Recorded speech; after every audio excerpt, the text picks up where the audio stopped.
കേരളത്തിൽ കേന്ദ്രമന്ത്രിസഭയിലെത്തിയ രണ്ടുപേരും മിടുക്കരാണെന്ന് വെള്ളാപ്പള്ളി നടേശൻ. ബിജെപി മറ്റു സംസ്ഥാനങ്ങളിലെന്ന പോലെ കേരളത്തിലും വളരുകയാണ്. തുഷാറിനെ മന്ത്രിയാക്കുമെന്ന് താൻ കേട്ടിട്ടില്ല. BDJസിന് മന്ത്രിസ്ഥാനം കിട്ടണമോ എന്ന് അവർ തീരുമാനിക്കട്ടെ. തമ്മിലടിപ്പിക്കാൻ നോക്കേണ്ടെന്നും വെള്ളാപ്പള്ളി ആലപ്പുഴയിൽ പറഞ്ഞു. നിഷ ദിലീപ് ഉണ്ട്. നിഷ, രണ്ടു മന്ത്രിമാരെ കിട്ടിയതിൽ കേന്ദ്രമന്ത്രിമാരായി കിട്ടിയത് വളരെയധികം സന്തോഷമുണ്ട് എന്ന് പറയുന്നതോടൊപ്പം തന്നെ ഈ തമ്മിലടിപ്പിക്കാൻ നോക്കേണ്ട എന്ന കാര്യം കൂടി വെള്ളാപ്പള്ളി ഇവിടെ പറഞ്ഞു വയ്ക്കുന്നുണ്ട്.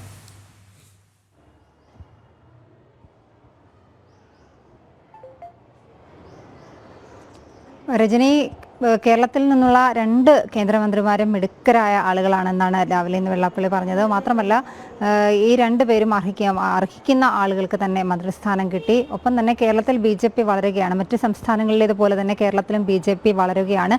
അതിന് തടയിടാൻ പല ഭാഗത്തു നിന്നും ശ്രമങ്ങൾ ഉണ്ടാകുന്നുണ്ട്. അതൊന്നും തന്നെ നടക്കുന്നില്ല. കേരളത്തിൽ BJP മറ്റ് സംസ്ഥാനങ്ങളിലേതുപോലെ തന്നെ വളരുകയാണെന്നാണ് ഇന്ന് വെള്ളാപ്പള്ളി വ്യക്തമാക്കിയിരിക്കുന്നത്. ഈ തമ്മിലടിപ്പിക്കാൻ നോക്കേണ്ട എന്ന കാര്യം പറഞ്ഞത് BDJസിന് മന്ത്രിസ്ഥാനം കിട്ടുമോ എന്നുള്ള ഒരു ചോദ്യത്തിന് മറുപടിയായാണ് തമ്മിലടുപ്പിക്കാൻ നോക്കേണ്ട, BDJസിന്റെ കാര്യം അവർ തീരുമാനിച്ചുകൊള്ളും, ആരും അത് പറഞ്ഞ് തമ്മിലടുപ്പിക്കാൻ നോക്കേണ്ട എന്നാണ് വെള്ളാപ്പള്ളി വ്യക്തമാക്കിയിരിക്കുന്നത്.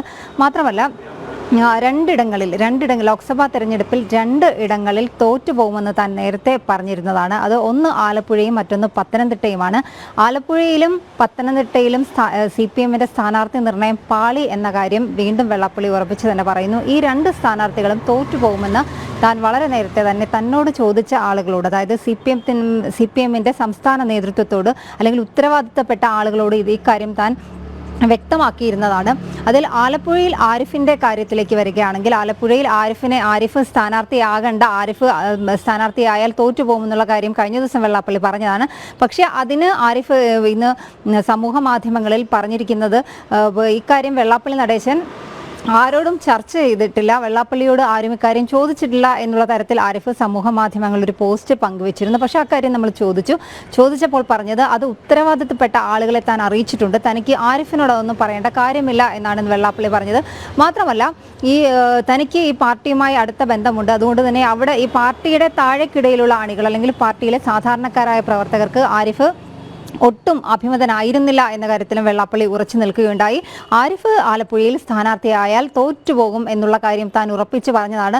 മാത്രമല്ല, പല ആളുകൾക്കും, പാർട്ടി പ്രവർത്തകർക്കിടയിലെ ഭൂരിപക്ഷം പേർക്കും AM ആരിഫ് ആലപ്പുഴയിൽ സ്ഥാനാർത്ഥിയാകുന്നതിനോട് യോജിപ്പില്ലായിരുന്നു. അതുകൊണ്ട് തന്നെ ആരിഫ് സ്ഥാനാർത്ഥിയായാൽ ആലപ്പുഴയിൽ തോൽവി ഉറപ്പാണ് എന്ന കാര്യവും താൻ CPM നേതൃത്വത്തോട് അല്ലെങ്കിൽ ഉത്തരവാദിത്തപ്പെട്ട ആളുകളോട് അറിയിച്ചിരുന്നു എന്ന കാര്യം, ഒപ്പം തന്നെ പത്തനംതിട്ടയിൽ തോമസ് ഐസക് തോറ്റുപോകുമെന്നുള്ള കാര്യവുമാണ്.